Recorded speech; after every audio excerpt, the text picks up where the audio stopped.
वो अलग बात है कि जम्मू कश्मीर में कोविड की सूरत पर फारूक अब्दुल्ला ने ज़रूर सवाल उठाया कि गैस नहीं है, ऑक्सीजन सिलेंडर्स की कमी है, लेकिन सियासी पस मंज़र में फारूक अब्दुल्ला का कोई भी बयान ना आना यहाँ बहुत से लोगों को खटक भी रहा है। और हम तक भी ये बात पहुँचाते हुए हमने बात सीधी खुर्शीद आलम से की। खुर्शीद आलम से हमने पूछा कि ये 370 के बाद सेल्फ रूल के बाद बाकी मामला और अब ये गुपकार डिक्लेरेशन असल में है क्या, बात क्यों नहीं होती है?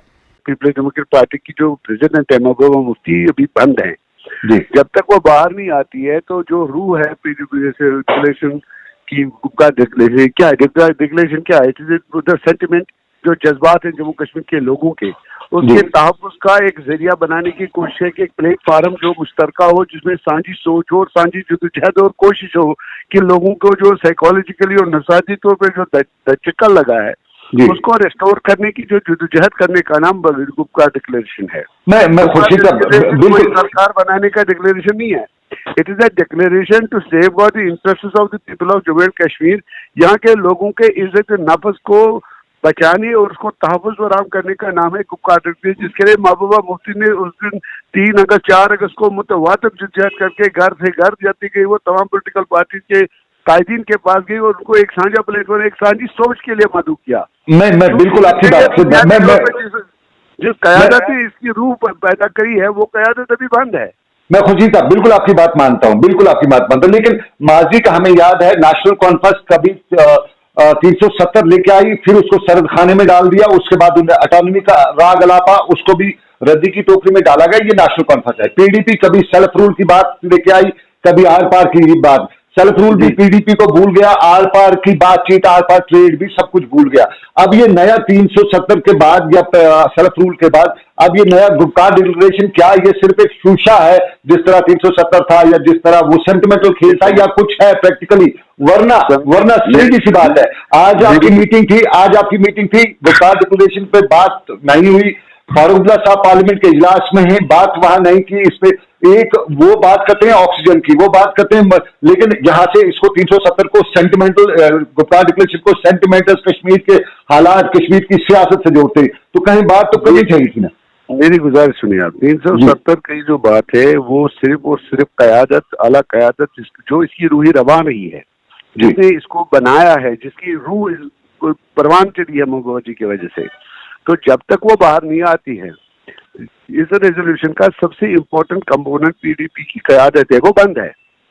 आप देखेंगे इंशाल्लाह जो आपने बात करी है कि वहाँ ये हुआ, जब ये हुआ, मैं आपको वसूख के साथ बात कह रहा हूँ कि ये कोई जज्बाता खाली खुली नारा नहीं है। ये पीपल्स डेमोक्रेटिक पार्टी का एक मुश्तरका, एक जबरदस्त सोच है, कन्विक्शन कि हमने लोगों के जज्बात को मद्देनजर रखे इस वक्त ज़ाती मफादात को, सियासी मफादात को, सरकारें बनाने के मसाइल को, सबको पीछे रखना होगा। हमने सिर्फ और सिर्फ मेरे ख्याल में जो महबूबा जी की सोच होगी, वो जो मैंने उस दिन देखी थी 4 अगस्त 2019 को, कि वो सियासत को इस वक्त सरकार बनाने का उसका महवर नहीं है। उनका महवर इस वक्त भी यही है और उस वक्त भी वही था कि यहाँ के लोगों को जो सियासी तौर पे ट्रॉट किया जा रहा है, जो पस्त किया जा रहा है, जो हमला हो रहा है, जो आंसला जम्मू कश्मीर के लोगों पे है हर तरीके से, वो सियासी हो, वो इक्तिसादी हो, वो नफ्सियाती हो, वो डिफीट देने का जो एक तरीक़ेकार गवर्नमेंट ऑफ इंडिया ने, भारतीय जनता पार्टी ने इख्तियार किया है to defeat the people of Jammu and Kashmir, उसके खिलाफ गुपकार डिक्लेरेशन की सोच है। ये गुपकार डिक्लेरेशन कोई सरकार बनाने की कोई ये नहीं है कि हमने जी सरकार बनानी है। ये सोच है जम्मू कश्मीर के लोगों के, यहाँ के नौजवानों के, जो ये कर दिया गया, डिलीट कर किया जा रहा है। और आए दिन जो ऑर्डर्स आ रहे हैं, जो आप रोजमर्रा जो आप ऑर्डर देख रहे हैं, चाहे वो डोमिसाइल के, चाहे जो दूसरे बातों के, वो हर ऑर्डर में, हर सरकारी हुक्म में एक बात आप साफ देखेंगे कि जम्मू कश्मीर के लोगों को नफसियाती तौर पर शिकस्त खुर्दा कर देना है। It is not acceptable to people of Jammu and Kashmir, and it is not acceptable to Mahbooba Mufti.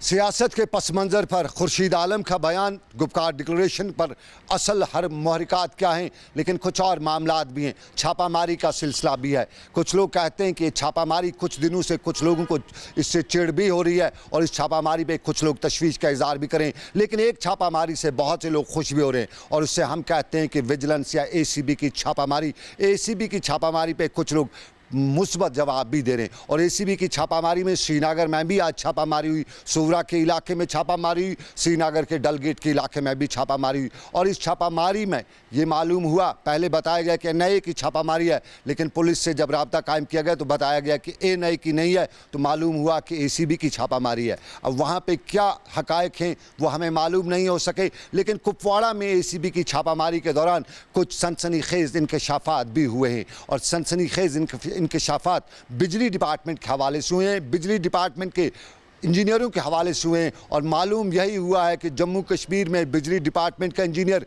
Hindustan के वज़ीर-ए-आज़म नरेंद्र मोदी जैसे वज़ीर-ए-आज़म को भी धोखा देने में, फ्रॉड करने में कामयाब हुआ है।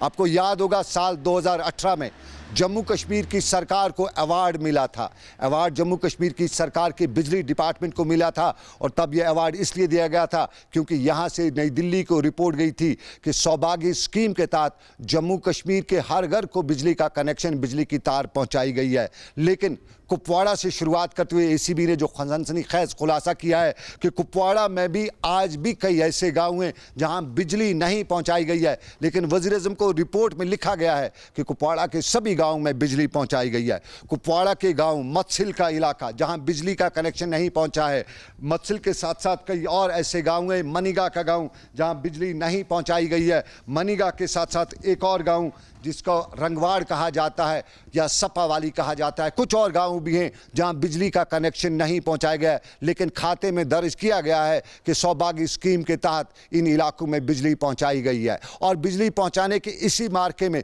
विजिलेंस यानी एसीबी को कुछ और कारनामे भी नजर आए हैं। और कारनामा नंबर 1 ये भी नजर आया है कि वहां आरजेएसएस स्कीम जो पहले 10 साल पहले चलाई गई थी उसके तहत कुछ खंभे वहां पे खड़ा किए गए थे, लेकिन सौभाग्य स्कीम के तहत वहां नए जो खंभे लगाने थे, नए लगाने के बजाय पुराने खंभों पे रंग रोगन किया गया, रकूमात निकाली गई।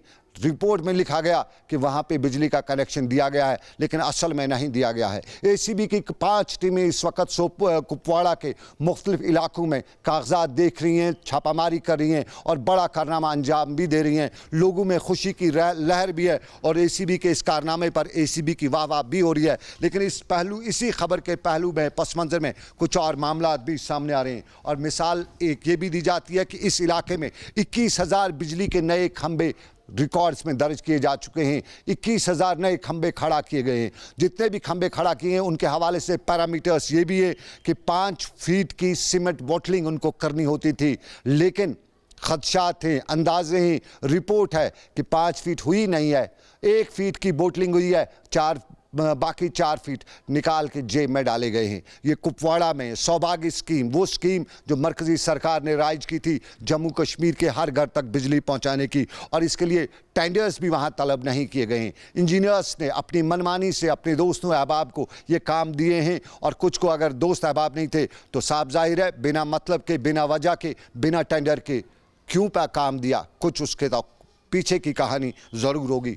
एसएसपी नॉर्थ जो विजिलेंस के हैं ताहिर गिलानी, वो इस पूरे मामले पे नज़र रखे हुए हैं, लगातार अपडेट ले रहे हैं। और आनंद जैन जो डायरेक्टर एसीबी हैं वो भी सारे मामले पे नज़र रखे और उनने हमें बात करते हुए बताया कि एफआईआर हो चुका है और गिरफ्तारियां जल्द होंगी। मामला संगीन है और पुलिस इसी मामले पर तहकीकात, यानी विजिलेंस एसीबी इस मामले पर तहकीकात कर रही है। कुपवाड़ा के इलाके की खबर, यानी मत्सिल से लेके मनीगा तक जो कुछ भी हुआ है उस पर सवालात के कटघरे में एसीबी ने अब उस डिपार्टमेंट को ला खड़ा किया है जिसके हवाले से हमें अक्सर कश्मीरी को शिकायतें होती रहती हैं, क्यों यहाँ बिजली नहीं दी जाती है। जब इसी तरह के काम होंगे तो बिजली कैसे कश्मीरी को दी जाती। ये कुपवाड़ा की कहानी। लेकिन सौभाग्य के बाद सरकार का एक और कारनामा, बड़ा कारनामा जो इस वक्त कह सकते हैं, बैक टू विलेज। और बैक टू विलेज में सरकार हर घर तक पहुंचने की कोशिश भी कर रही है। खुद एलजी इसको मॉनिटर कर रहे हैं, सरकार के अहदेदार इस पर मॉनिटर कर रहे हैं और एलजी भी घर घर जाने की कोशिश करें। खनमू के इलाके में रियासत के एलजी आज खुद पहुंचे हुए थे,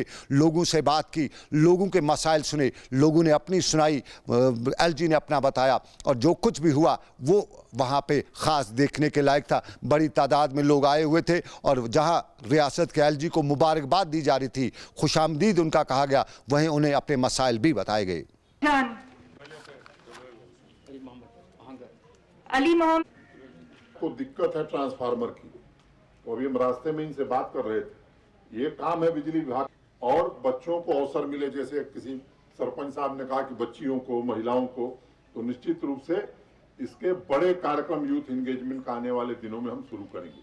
कल एक कार्यक्रम हमने शुरू किया है, गांधरबल और उधमपुर, ये 2 जिलों के जो 9th, 10th, 11th कार्यक्रम हर वेडनेसडे को पूरे यूपी में चलेगा। और मुझे लगता है कि आज आपने स्वयं यहाँ देखा होगा कितने लोगों को इनकम सर्टिफिकेट दिया गया, कास्ट सर्टिफिकेट दिया गया, किसी को स्कॉलरशिप के फॉर्म भरवाए गए। तो जो सेंट्रली स्पॉन्सर्ड स्कीम्स हैं, सोशल सिक्योरिटी की जो स्कीम्स हैं, इनका 100% सेचुरेशन हो जाए बेनिफिशियरी को, ये हम पूरे अभियान के तौर पर भी कर रहे हैं और हर वेडनेसडे को इस कार्यक्रम को हम पूरे यूपी में चलाएंगे।